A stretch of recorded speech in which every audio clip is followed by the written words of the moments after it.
from verse 8. Remember the Sabbath day, to keep it holy. 6 days shalt thou labor and do all thy work, but the 7th day is the Sabbath of the Lord thy God. In it thou shalt not do any work, thou, nor thy son, nor thy daughter, thy manservant, nor thy maidservant, nor thy cattle, nor thy stranger that is within thy gates. Why? For in 6 days the Lord, that's his name, made, that's his title as the Creator, heaven and earth and the sea and all that in them is, that's his territory.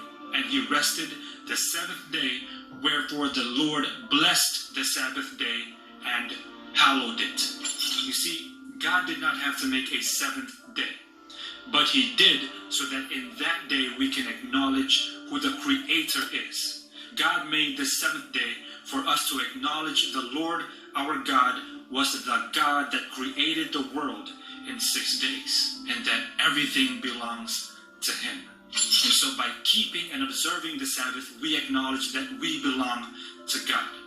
This is why God says in Ezekiel 20, verse 12, Moreover also I gave them my Sabbaths to be a sign between me and them, that they might know that I am the Lord that sanctified them.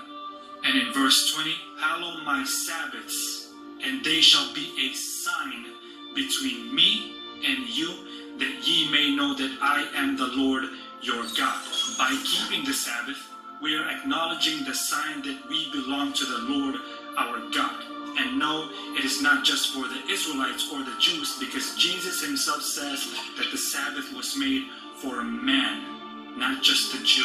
To worship God means to obey all 10 commandments, but the 7th day Sabbath specifically is God's seal. Anybody can obey the 9 commandments. Anybody from any religious group can abstain from murder. They can abstain from stealing. They can abstain from covetousness or using God's name in vain.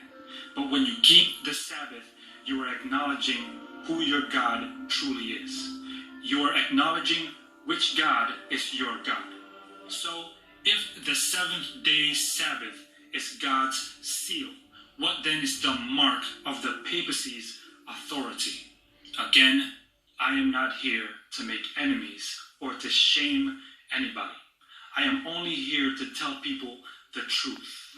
Catholic Record of London, Ontario, September 1st, 1923. Sunday is our mark of authority. The church is above the Bible, and this transference of Sabbath observance is proof of that fact. H.F. Thomas, Chancellor of Cardinal Gibbons. Of course, the Catholic Church claims that the change, Saturday Sabbath to Sunday, was her act, and the act is a mark of her ecclesiastical authority in religious things. Cardinal Gibbons in Faith of Our Fathers, 92nd edition, page 89, freely admits you may read the Bible from Genesis to Revelation, and you will not find a single line authorizing the sanctification of Sunday. The scripture enforces the religious observance of Saturday, a day which we, the Catholic Church, never sanctified. Again, the Catholic Mirror, official publication of James Cardinal Gibbons, September 23, 1893. The Catholic Church, by virtue of her divine mission, changed the day from Saturday to Sunday. Our Sunday Visitor, February 5, 1950.